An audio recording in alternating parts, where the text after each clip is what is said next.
ఏంది ఏందని ఆ డ్యూటీ చేసుకోవడం లోపల పోయిండు. పిలుచుకొస్తావా? రానన్నాడా? రానన్నాడా తొల్లి అన్నయ్య? ఏంది నీ గోళ? సరే సరే నువ్వు నువ్వు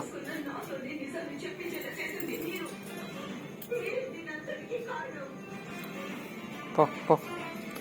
ఇప్పుడు రాను, ఇప్పుడు రాను తల్లి నేను.